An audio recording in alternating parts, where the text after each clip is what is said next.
તવ કથા અમૃતમ તપ્ત જીવનમ. ગોપીઓ કહે છે કે પ્રભુ, તમારી કથા દુઃખથી તપ્ત થયેલાને જીવન આપે છે, ઠંડક આપે છે, એમના મનને શાંત કરે છે. કથા અમૃત કઈ સાધારણ નથી. ગમે તેવો દુઃખી જીવ હોય, ગમે તેવા સંસાર તાપથી એનું હૃદય તપ્ત થયું હોય, દુઃખી થયું હોય, છતાંય એ કથામાં જઈને બેસે અને વક્તા પ્રેમથી કથા કરતો હોય તો કથા સાંભળતા એ પોતાના દુઃખને ભૂલી જાય છે. દુઃખથી દુઃખી થશો નહીં, વિહવળ થશો નહીં. આપણે બધાએ શ્રી કૃષ્ણના સેવક છીએ. આ જીવ એ ઈશ્વરનો છે. મનમાં એવી શ્રદ્ધા રાખો કે મારા ભગવાન મારી ચિંતા કરે છે. હું કોઈ સાધારણ નથી. સર્વથી શ્રેષ્ઠ પરમાત્માનો હું સેવક છું. મારો વાળ કોઈ વાંકો કરી શકે નહીં. ભક્ત હોય ને ભક્ત નિર્ભય હોય, તેમને કાળની પણ બીક લાગતી નથી. ભગત એવું કહે કે હું તો પ્રભુના ચરણોમાં જવાનો છું. આવી શ્રદ્ધા રાખો. માનવી કથા ન સાંભળે ત્યાં સુધી એને ભય રહેવાનો, શોક રહેવાનો, મોહ રહેવાનો, આ બધું એને ત્રાસ આપવાનો છે અને આ બધું એને રડાવશે. ભવિષ્યમાં શું થશે, ભવિષ્યકાળનો આવો વિચાર કરવાથી ભય લાગે છે. ભૂતકાળનો વિચાર કરવાથી શોક થાય છે કે આવું ના કર્યું હોત તો સારું હતું. અને વર્તમાનનું ચિંતન કરવાથી મોહ થાય છે. અને ચિંતા કરીને એક દિવસ ચિતામાં સમય જઈશું એના કરતા પ્રભુના નામનું ચિંતન કરીને પ્રભુના ચરણોમાં જવાનો આપણે પ્રયાસ કરીએ. ઘણા એવી આશા રાખે છે કે આજે જેવી મારી સ્થિતિ છે એવી કાયમ રહે તો સારું. અરે, સ્થિતિ તો બદલવાની છે. એક સરખી સ્થિતિ કોઈની એ કાયમ રહેતી નથી અને રહેવાની પણ નથી. કાળ કોઈને પણ એક સ્થિતિમાં રાખતો નથી. વર્તમાનનો મોહ, ભૂતકાળનો શોક અને ભવિષ્યનો ભય લાગે છે. પણ જે કથા સાંભળે છે એને સ્વરૂપનું ભાન થાય છે કે હું ભગવાનનો છું, પ્રભુના સેવા સ્મરણ કરું છું, મારી બધી ચિંતા મારા ભગવાનને છે. કથા સાંભળવાથી મન શાંત થાય છે. પ્રભુની કથાને ગોપી બીજું પણ એક વિશેષણ આપે છે કે કવિ ભીરીડિતમ. કવિ ભીરીડિતમ એટલે કે સુખદેવજી જેવા મહાન જ્ઞાની પુરુષો જે લંગોટી પણ છોડી દે છે પણ શ્રી કૃષ્ણની કથા છોડતા નથી. સુખદેવજી મહારાજને લંગોટીની જરૂર રહી નથી. એમની આંખમાં કોઈ સ્ત્રી દેખાતી જ નથી. એમને ખબર જ નથી કે હું પુરુષ છું. સ્ત્રી તત્વ પુરુષ તત્વની પૂર્ણ વિસ્મૃતિ છે. પણ શ્રી કૃષ્ણની કથામાં એમની ખૂબ પ્રીતિ. પરમાત્માના સ્વરૂપમાં તન્મય થયેલા એવા વિરક્ત સાધુઓ, મહાત્માઓ પણ કથા અમૃતનું પાન કરે છે. શ્રી કૃષ્ણ કથાના વખાણ કરે છે. કવિ ભીરીડિતમ. સુખદેવજી જેવા મહાપુરુષો એનું વર્ણન કરે છે કે સ્વર્ગના અમૃત કરતા પણ કથા અમૃત એ શ્રેષ્ઠ છે. સ્વર્ગનું અમૃત તો કથા અમૃત આગળ તુચ્છ છે. બહુ યજ્ઞો કરે, દાન પુણ્ય કરે, તે જીવ સ્વર્ગમાં જાય, ત્યાં એને અમૃત મળે, સુખ થાય. પણ સ્વર્ગનું અમૃત પીવાથી પુણ્યનો નાશ થાય છે, જ્યારે કથા અમૃતનું પાન કરવાથી પાપનો નાશ થાય છે. સ્વર્ગનું અમૃત પીવાથી વિચાર વાસના વધે છે, ત્યારે કથા અમૃતના પાનથી એનો વિનાશ થાય છે. ગોપીઓ કહે છે કે વળી તમારી કથા કલ્માસપહમ છે. કલ્માસપહમ એટલે પાપને બાળનારી. કથા શ્રવણ કરેલા પાપ બાળે છે અને નવા પાપથી બચાવે છે. કથા સાંભળવાથી ધુંધુકારીના અસંખ્ય પાપ બળી ગયા અને એને મુક્તિ મળી. આપણે પહેલા દિવસની કથામાં જોયું હતું એ ધુંધુકારીએ ન કરવાના પાપો કર્યા, ન કરવાના કર્મો કર્યા, તે છતાંય એ પ્રેત યોનિમાં જઈને પણ એને ભાગવતની કથા ગોકર્ણ મહારાજના મુખેથી સાંભળી તો એને મુક્તિ મળી ગઈ. શ્રી કૃષ્ણ કથા સાંભળવાથી પરીક્ષિત રાજા પણ પાપ મુક્ત થયા અને દિવ્ય ગતિને પામ્યા છે. માનવ કથા સાંભળે તેને ભાન થાય છે કે મારી ક્યાં ભૂલ થાય છે. માનવ પોતાની ભૂલ કબૂલ કરવા તૈયાર નથી અને કદાચ કબૂલ કરે તો તેને છોડવાની ઈચ્છા થતી નથી. કોઈને તમે એની ભૂલ બતાવો ને તો કદાચ એને ખોટું લાગશે. થાય ને અત્યારે આપણે એને કહીએ કે ભાઈ તું આ કામ ખોટું કરે છે, તો એને કદાચ ખોટું લાગી જાય, કદાચ શું લાગી જ જાય. એને થશે કે આ તું મારી ભૂલ કાઢનારો કોણ? તું તારું જો ને, તારા જેવા બધા કેટલાય આવે છે અને મારી ભૂલ શું છે અમને બધી ખબર છે, અમે બધું જાણીએ છીએ. માનવ પોતાને નિર્દોષ સમજે છે અને પાછો બીજો દુર્ગુણ એવો છે કે પોતાના દુર્ગુણ એને સદગુણ જેવા લાગે છે. પણ જો તે કથા સાંભળે તેને સ્વદોષનું ભાન થાય છે. કથા સાંભળવાથી આપણે ક્યાં છીએ ને કેટલામાં છીએ એવી આપણને આપણી જાતને ખબર પડે છે. એક છે ને એક ચોર હતો. એણે એના છોકરાને કહી રાખેલું કે કદાચ કોઈ મંદિરમાં દર્શન કરવા જાય તો ભલે જજે, કઈ વાંધો નહીં, ભગવાનને હાથ જોડજે, પણ ભૂલે ચૂકે કોઈ દિવસ કથા સાંભળીશ નહીં. કથા સાંભળીશ તો આપણો ધંધો બગડી જશે.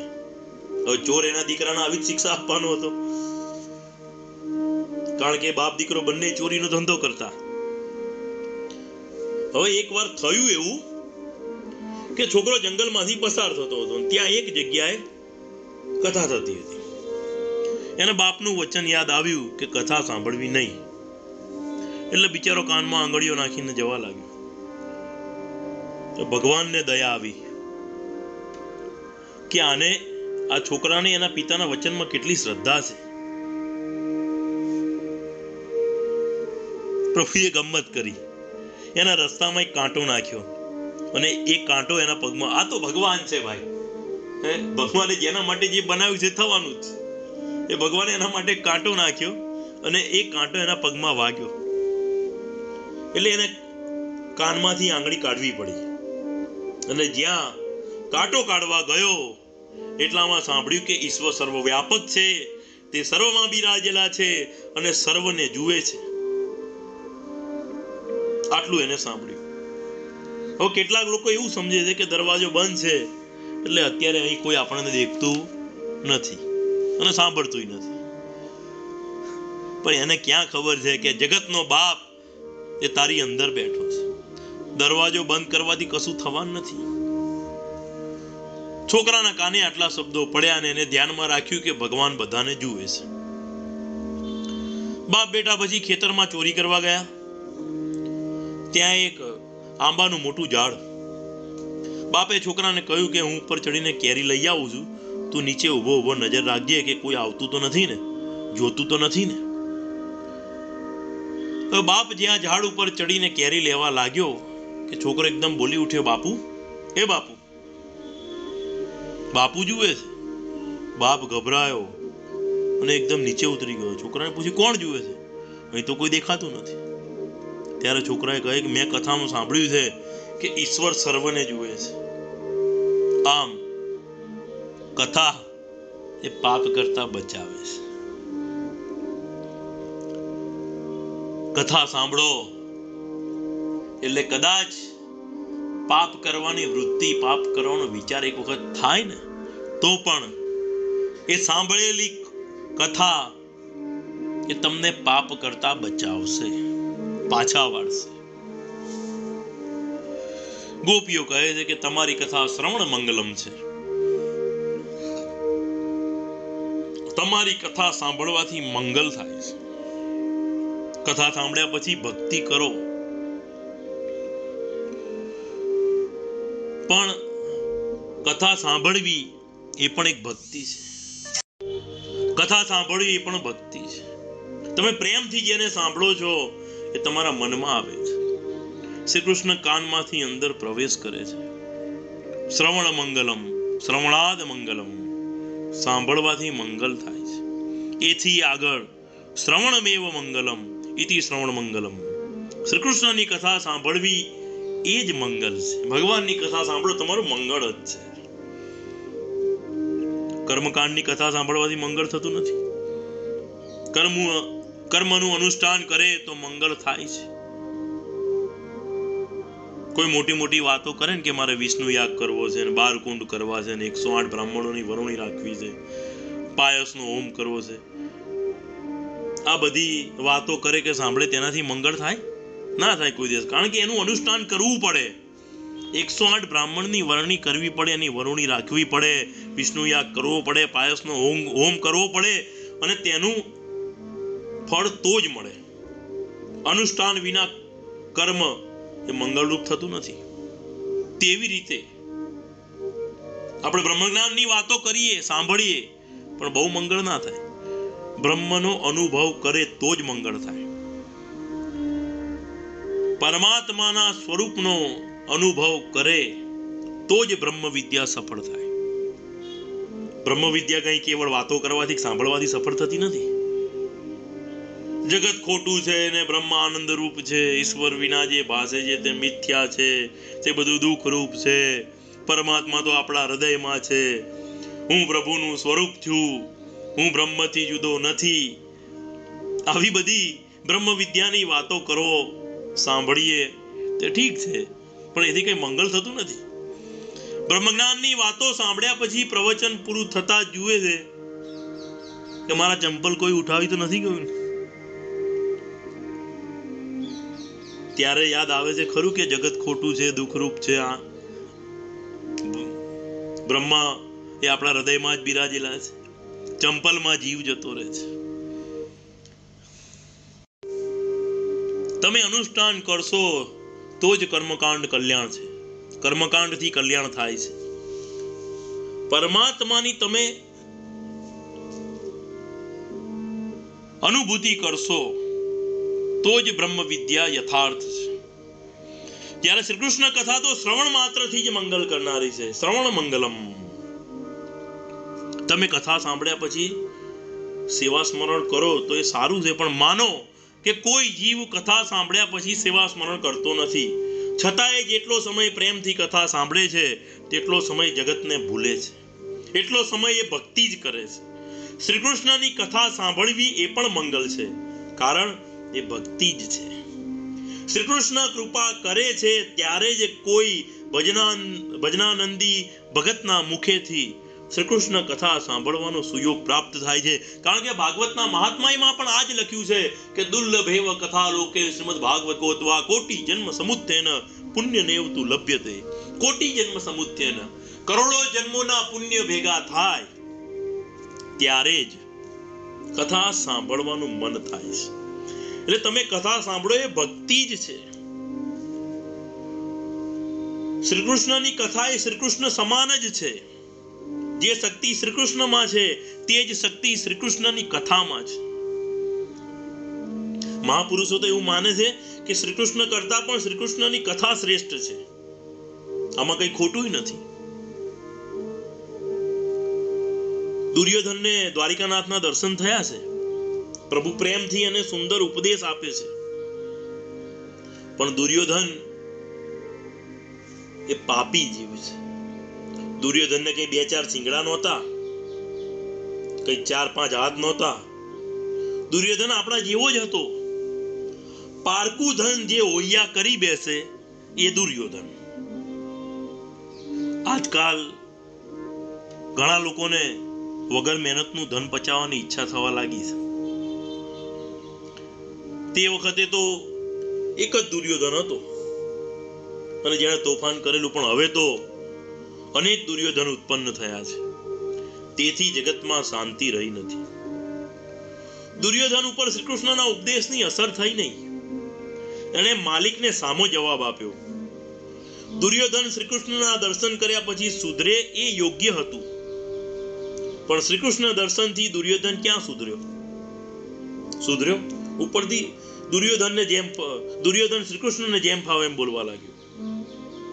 શિશુપાલ, દંતવક્ર આ બધા શ્રી કૃષ્ણ સાથે લડવા તૈયાર થઈ ગયા.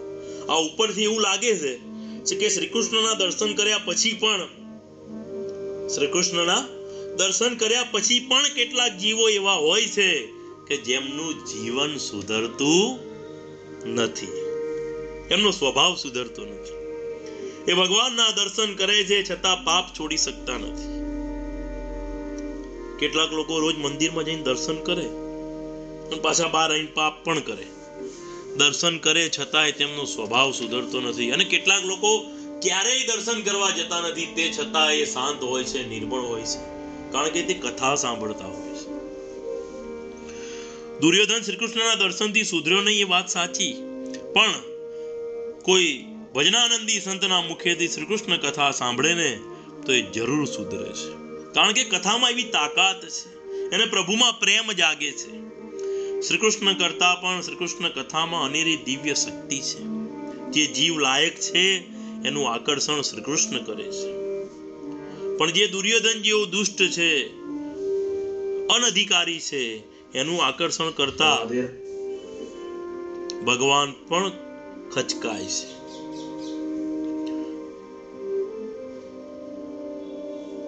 અવતાર દશામાં ભગવાન થોડા ઘણા જીવોનો ઉદ્ધાર કરે છે, પણ અનાવતાર દશામાં જ્યારે પરમાત્મા પ્રત્યક્ષ બિરાજતા નથી ત્યારે શ્રી કૃષ્ણ કથા અનેક જીવોનું કલ્યાણ કરે છે. શ્રી કૃષ્ણ કથાને ગોપીએ એક વધુ વિશ્લેષણ આપ્યું છે. શ્રીમદાતતમ કથા અમૃતે વ્યાપત છે. સ્વર્ગનું અમૃત તો બહુ થોડું જ છે. જે વસ્તુ બહુ થોડી હોય ને એને બહુ સાચવવી પડે.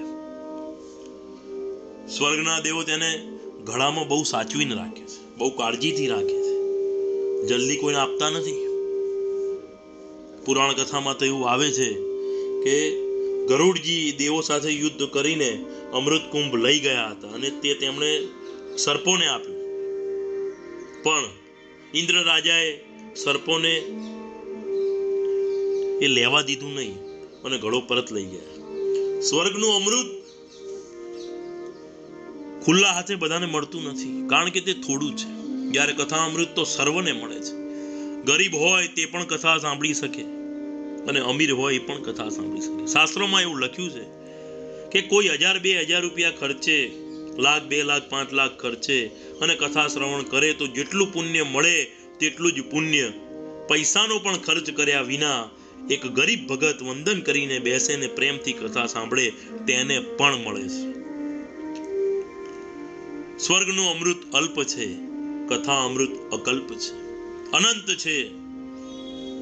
સ્વર્ગનું અમૃત સર્વને સુલભ નથી. જે શ્રીમાન છે, જેણે યજ્ઞ કર્યા છે તેને જ પ્રાપ્ત થાય છે, જ્યારે કથા અમૃત તો સર્વને સુલભ છે.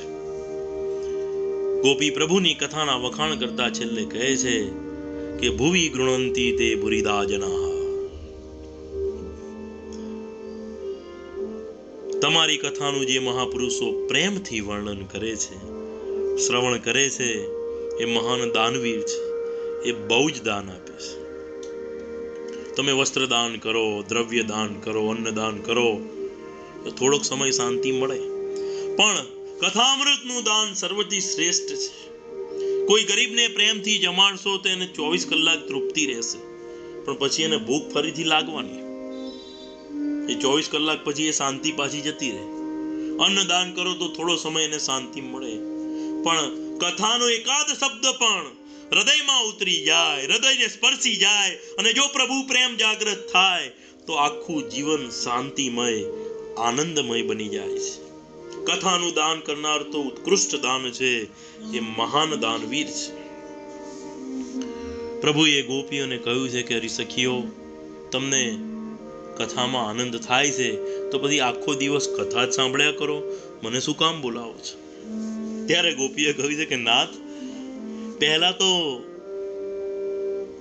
તમારી કથા સાંભળવાથી અમારા પ્રાણ ટક્યા, અમને શાંતિ મળી, આનંદ મળ્યો, પણ તમારી કથા સાંભળ્યા પછી હવે તો તમારા દર્શનની તીવ્ર આતુરતા જાગી છે. અને તે આતુરતામાં હવે અમે શાંતિથી કથા પણ સાંભળી શકતા નથી. તમારા દર્શન વિના અમે ચિત્તભ્રમ જેવા થઈ ગયા છે પ્રભુ. તમારા દર્શન મિલનની આતુરતાને લીધે અમને કથામૃત પણ હવે ગમતું નથી. નાથ દર્શન આપો. દૈત